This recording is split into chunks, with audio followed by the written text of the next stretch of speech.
Hello student, my self Vishu Sharma. आज हम discuss करेंगे गैसों का अणुगति सिद्धांत। तो गैसों का अणुगति सिद्धांत को जानने से पहले हम जानेंगे कि जो पदार्थ होता है उसकी तीन अवस्था होती हैं, ठोस, द्रव और गैस। एक पदार्थ की चौथी अवस्था भी होती है जिसे हम बोलते हैं प्लाज्मा। प्लाज्मा के बारे में हम उच्च कक्षा में उसका अध्ययन करेंगे। ठीक है, तो पदार्थ की तीन अवस्था होती है, ठोस, द्रव और गैस। तो ठोस के बारे में बात करते हैं तो ठोस के जो अणु होते हैं वो बहुत ही पास होते हैं, इतने पास होते हैं और उनके बीच में इंटरमोलिकुलर अट्रैक्शन फोर्स बहुत ज्यादा होता है। ठीक है, उसके बाद में आते हैं द्रव पर। जो द्रव के अणु होते हैं वो बहुत ज्यादा दूर होते हैं और गैसों के जो अणु हैं वो सबसे ज्यादा दूर होते हैं। गैसों का ही हम यहाँ पर स्टडी करेंगे क्योंकि गैसों की स्टडी बहुत ही सिंपल है। इसलिए सबसे पहले जो सिद्धांत दिए गए वो गैसों के ऊपर ही दिए गए। तो एक साइंटिस्ट हुए जिनका नाम था प्रोफेसर ब्राउन। उन्होंने एक देखा कि जो पदार्थ के अणु हैं वो यादृच्छा सभी दिशाओं में, सभी संभव दिशाओं में क्या कर रहे हैं, मोशन कर रहे हैं। जैसे इस तरह से पदार्थ के अणु ऑल पॉसिबल डायरेक्शन में क्या कर रहे हैं भैया, मोशन कर रहे हैं। ठीक है, तो उन्होंने इस गति का नाम, इसको बोलो आणविक प्रक्षोभ, इसका नाम दिया। और इसका उन्होंने एक एक्सपेरिमेंट किया। उन्होंने क्या किया कि एक गुलाब का फूल लिया, गुलाब के फूल के परागकण निकाले, उन परागकणों को पानी में मिलाया। उसके बाद पानी में मिलाने के बाद में उन्होंने उस पर क्या डाली भैया, टॉर्च डाली। टॉर्च का प्रकाश डाला।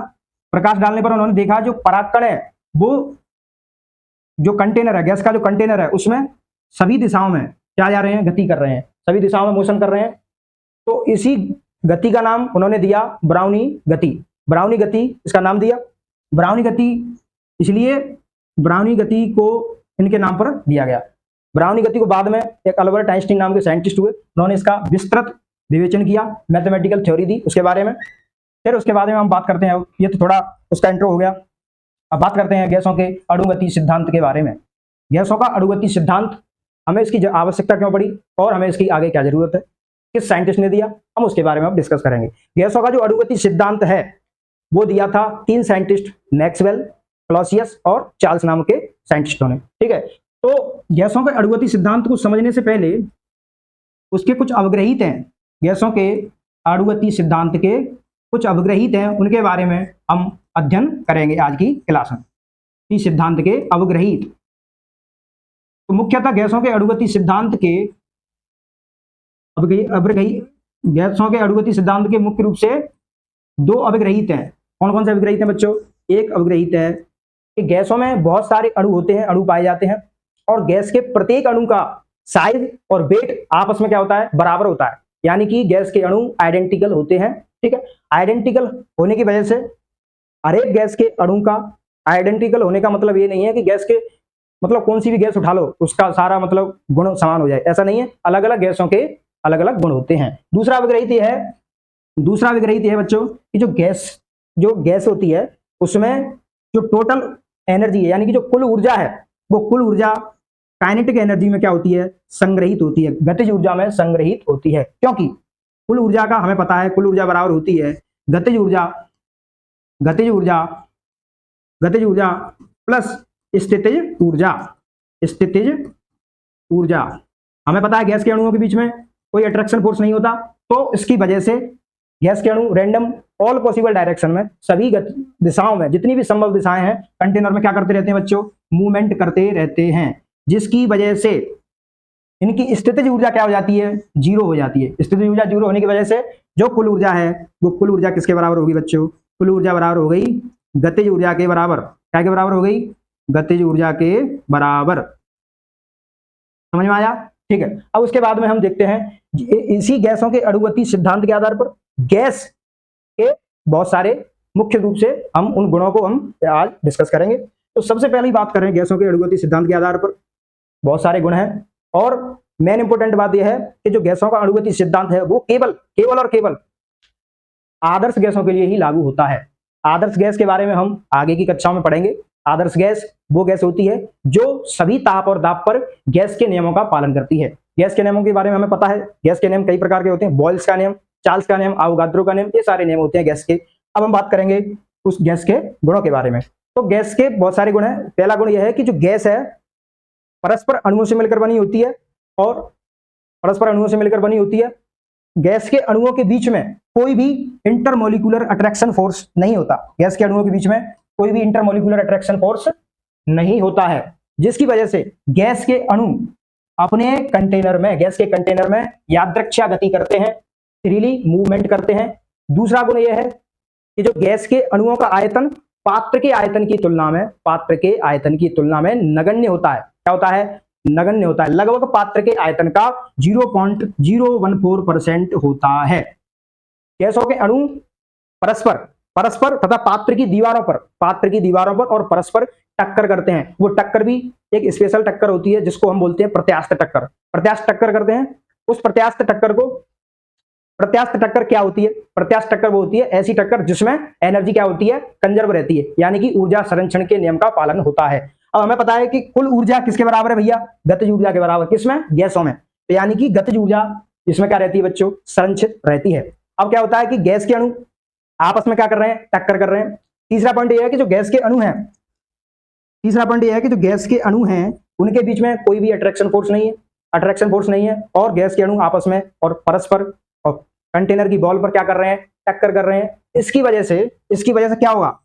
गैस के अणु खुद टक्कर कर रहे हैं और कंटेनर पे क्या कर रहे हैं? टक्कर कर रहे हैं दीवार पर। तो क्या होगा?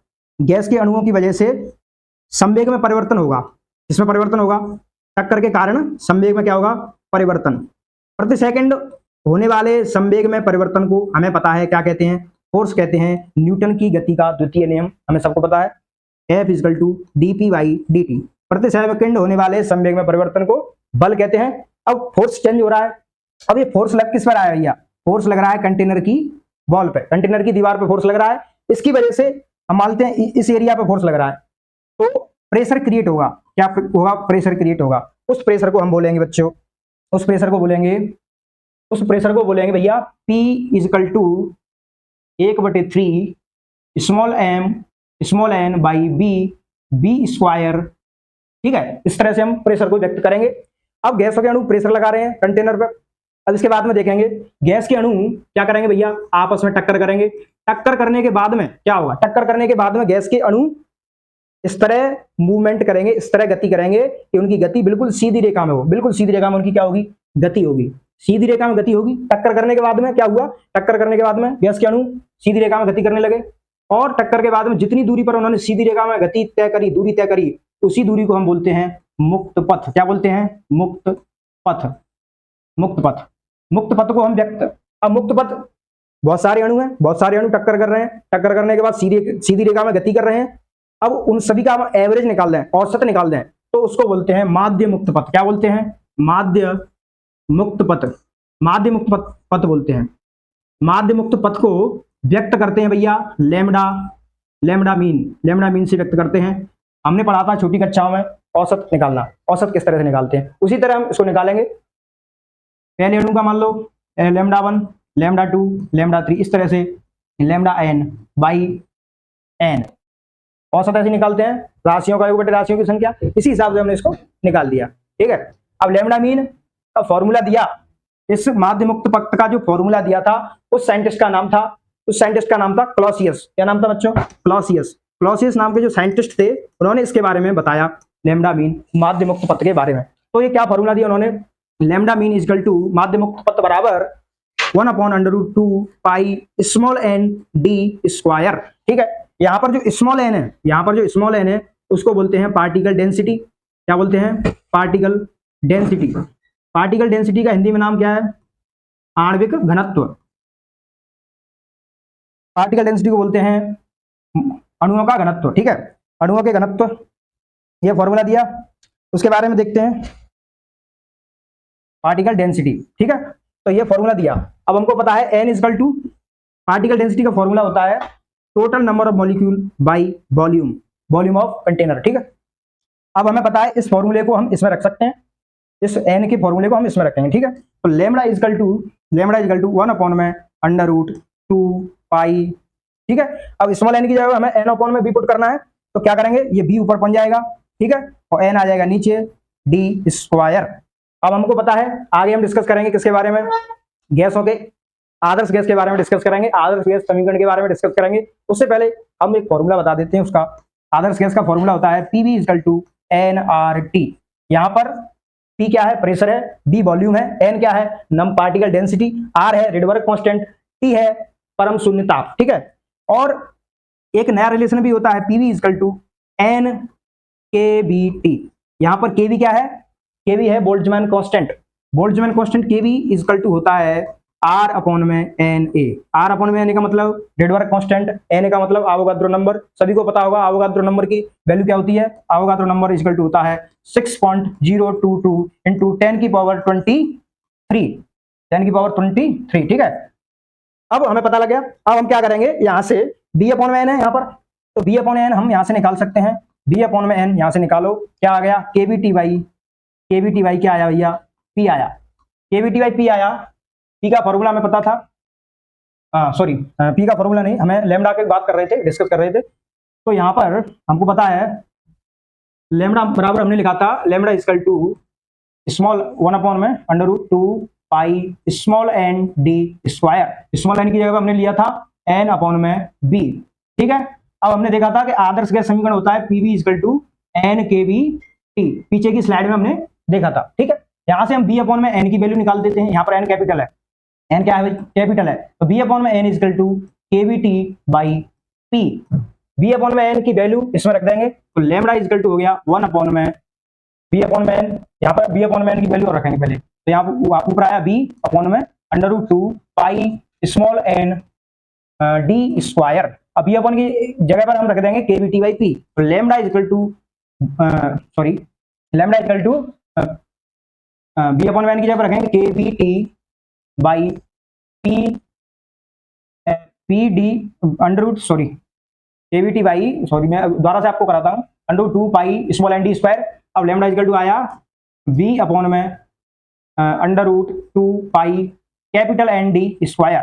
बी अपॉन में एन की जगह पर रख देंगे K B T by P. ठीक है, देखते हैं क्या आएगा वैल्यू। ऊपर आ जाएगी पी, नीचे आ जाएगा अंडर रूट, ऊपर आ जाएगी पी, बी अपॉन में एन तो यहाँ पे है, सॉरी के बी टी आएगी ऊपर, K B T by under root 2 pi N D square. तो K B T by under root 2 pi P D square. एक नया रिलेशन हमारे पास ये आ गया, इसको हम बोलते हैं 3, इसको बोल देते हैं 2, इसको बोल देते हैं इक्वेशन 1। तो ये हम इसका डिस्कस किया फॉर्मूला मेन फ्री पाथ का। अब उसके बाद में हमने देखा था कि जो गैस के अणु हैं आपस में क्या कर रहे हैं, टक्कर कर रहे हैं। टक्कर करने के बाद में जितना टाइम उन्होंने टक्कर में लगाया उस टाइम को बोलते हैं कॉलिजन टाइम। ठीक है, प्रत्यास्थ टक्कर में लगा समय, इसको हम व्यक्त करते हैं भैया टॉ से व्यक्त करते हैं। अब हमने छोटी कक्षा में पढ़ा होगा कि चाल बराबर क्या होती है, चाल बराबर होती है दूरी बटे समय, सभी को पता होगा दूरी बटे समय।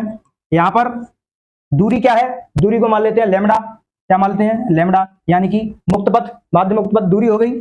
समय को क्या कहते हैं, समय हमको निकालना है, समय को क्या कहते हैं टॉ। चाल क्या है, चाल है यहाँ पर, चाल क्या है अणुओं की एवरेज वेलोसिटी, एवरेज। ठीक है, तो उसको देते हैं बी एवरेज से लेते हैं। तो यहाँ से हम टॉ की वैल्यू निकाल सकते हैं, टॉ बच गुणा कर दो, b average is equal to lambda, यहाँ से टॉ निकल जाएगा, tau is equal to lambda by b average. ठीक है, अब हमने देखा बी एवरेज के बारे में हमने देख लिया। और उसके बाद हम देखते हैं एक नया उसका वो है, नया उसका गुण है गैस का, कि गैस के अणुओं में आपस में क्या कर रहे हैं, टक्कर कर रहे हैं। टक्कर करने के बाद में रैंडम डायरेक्शन में क्या कर रहे हैं, मूवमेंट कर रहे हैं।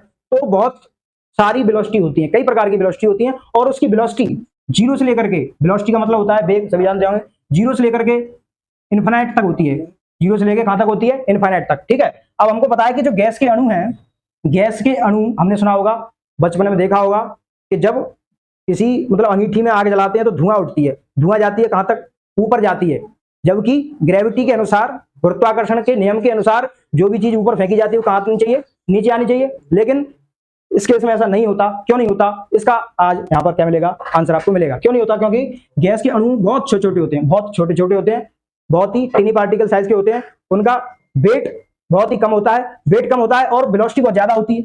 वेट कम और वेलोसिटी ज्यादा होने की वजह से गुरुत्वाकर्षण के नियम का पालन नहीं करते।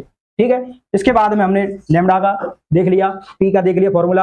अगली क्लास में हम डिस्कस करेंगे गैसों के आदर्श गैस समीकरण के बारे में, और आदर्श गैस समीकरण के बारे में, गैसों के नियमों के बारे में पढ़ेंगे। फिर हम देखेंगे कि ये गैस का जो अणुगति सिद्धांत है उसकी कमियां हैं बहुत सारी, उसके बारे में हम आगे अच्छी तरह से अध्ययन करेंगे। और मेरी क्लास आपको अच्छी लगी हो उसके लिए बहुत, मुझे क्लास देखने के लिए, मुझे समय देने के लिए बहुत बहुत धन्यवाद। अगर आपको ये क्लास ज़्यादा अच्छी लगे तो उसको लाइक सब्सक्राइब करें। आगे अगर आपकी डिमांड होगी तो इस पर और अच्छी तरह से वीडियो बनाई जाएगी आगे की। मैं थैंक यू वेरी मच।